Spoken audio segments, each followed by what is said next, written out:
नमस्कार। पिछले वीडियो में हमने सीटेट में सीडीपी के सिलेबस को पढ़ा है कि कौन कौन से चैप्टर आते हैं और कैसे आते हैं। तो सीडीपी में हम लोग आज पढ़ने वाले हैं इस वीडियो में उसका पहला चैप्टर, जिसका नाम है विकास की अवधारणा एवं इसके अधिगम से संबंध। ठीक है, चलिए वीडियो को स्टार्ट करते हुए समझते हैं। जिसमें पहला हेडिंग है विकास की अवधारणा, यानी बच्चों का विकास कैसे होता है, विकास की प्रक्रिया कैसे चलती है, इसको हम समझेंगे। तो इसमें पहला पॉइंट है कि विकास जीवन पर्यंत चलने वाली प्रक्रिया है, यानी कि जो बच्चों का विकास होता है वो जीवन पर्यंत, यानी कि जन्म से लेकर मृत्यु तक एक चलने वाली प्रक्रिया है। ठीक है, विकास की प्रक्रिया में बालक का जो है उसका शारीरिक विकास भी होता है, क्रियात्मक विकास होता है, प्रसंगात्मक यानी सोचने का भी विकास होता है, भाषागत यानी भाषा को बोलने का भी विकास होता है, स्वयंगात्मक यानी सोच समझ भी विकास होता है, और सामाजिक विकास होता है, यानी कि समाज में कैसे कैसे क्या करना है वो चीज विकास होता है। इसके बाद तीसरा पॉइंट है कि बालक की आयु के साथ होने वाले गुणात्मक एवं परिणात्मक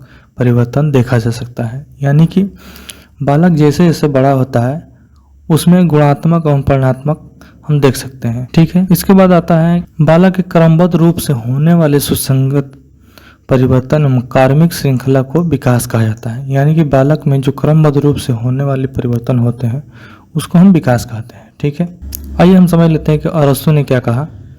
अरस्तु का एक कोट है कि विकास आंतरिक एवं बाह्य कारणों से व्यक्ति में होने वाले परिवर्तन है। ठीक है, इसके बाद नेक्स्ट हम टॉपिक पढ़ते हैं विकास के अभिलक्षण, यानी कि विकास के अभिलक्षण कौन कौन से हैं इसको हम देख लेते हैं। ठीक है, विकास के अभिलक्षण में कहा गया है, इसमें कहा गया है कि विकास एक जीवन पर्यंत चलने वाली प्रक्रिया है, यानी कि विकास गर्भ से लेकर मृत्यु पर्यंत तक चलती रहती है।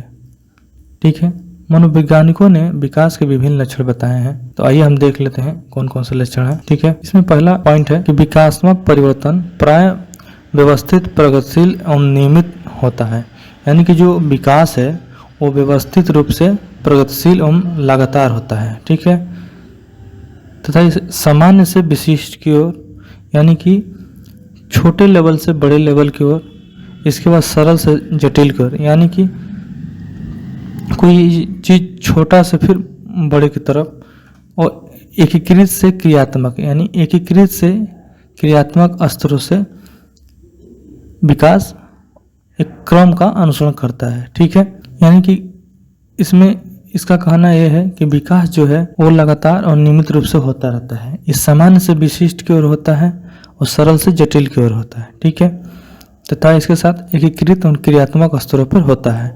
इसके बाद नेक्स्ट पॉइंट है विकास बहुआयामी होता है, यानी मल्टी डायमेंशनल होता है, यानी कि विकास कई रूपों में होता है। ठीक है, अर्थात कुछ क्षेत्रों में बहुत तीव्र होता है और कुछ क्षेत्रों में धीमी गति से होता है। ठीक है, यानी कि विकास जो है बहुआयामी यानी मल्टी डायमेंशनल होता है, यानी अनेक रूपों में होता है। अनेक रूपों में इसके साथ साथ कुछ क्षेत्रों में तीव्र होता है तथा कुछ क्षेत्रों में धीमे होता है। ठीक है, इसके बाद नेक्स्ट है विकास बहुत लचीला होता है। इसका मतलब यह है कि एक व्यक्ति अपनी पिछली विकास दर की तुलना में किसी विशिष्ट क्षेत्र में अपेक्षाकृत आकस्मिक रूप से अच्छे सुधार प्रदर्शित कर सकता है एवं अच्छे परिवेश, शारीरिक शक्ति अथवा स्मृति, बुद्धि स्तर को अनापेक्षित सुधार ला सकता है। यानी इसका कहना यह है कि जो विकास है वो बहुत लचीला होता है, यानी इसमें मॉडिफाई हो सकता है, यानी कि कुछ व्यक्ति जैसे सीखने समझने में उसको कठिनाई महसूस हो सकती है तो वो धीरे धीरे अपने आप को सुधार या परिवेश में रहकर कर सकता है और अच्छा अपने में सुधार ला सकता है, बोलने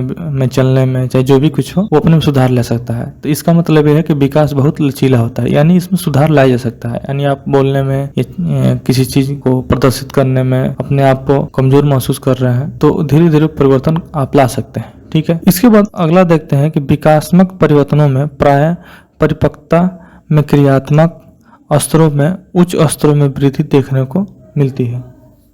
ठीक है, इसके बाद अगला है कि विकासात्मक परिवर्तन में मात्रात्मक एवं गुणात्मक दोनों हो सकता है, यानी कि इसका हम मापन भी कर सकते हैं।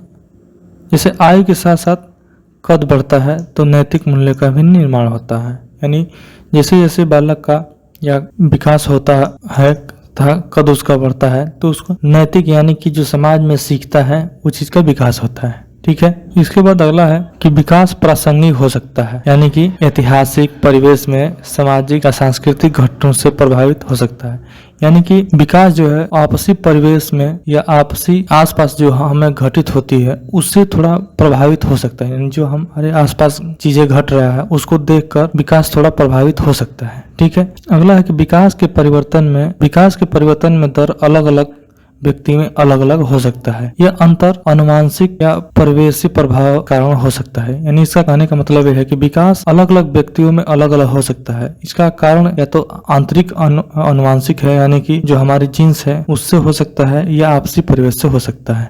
ठीक है, इसके बाद अगला है अनुवांशिक घटकों अथवा परिवेशी प्रभाव के कारण हो सकता है। जैसे कुछ बच्चे अपनी आयु की तुलना में अत्यधिक पूर्व जागरूक हो सकते हैं, जबकि कुछ बच्चों में विकास की गति धीमी हो सकती है। जैसे उदाहरण के तौर पर यदि कोई बच्चा 3 शब्द को सीखने में 3 वर्ष की आयु में बोलना शुरू कर देता है, परंतु वहीं कुछ बच्चे 2 वर्ष में बहुत ही तेज उस चीजों को सीख लेते हैं। यानी इसका कहने का मतलब है कि अनुवांशिक एवं परिवेश के प्रभाव के कारण कुछ बच्चे कम आयु में ही कुछ चीजों को सीख लेते हैं, तथा कुछ बच्चे ज्यादा आयु होने पर भी उस चीजों को नहीं सीख पाते हैं। इसका कहने का मतलब ये है। ठीक है, इसके बाद हम नेक्स्ट टॉपिक पढ़ेंगे विकास के आयाम।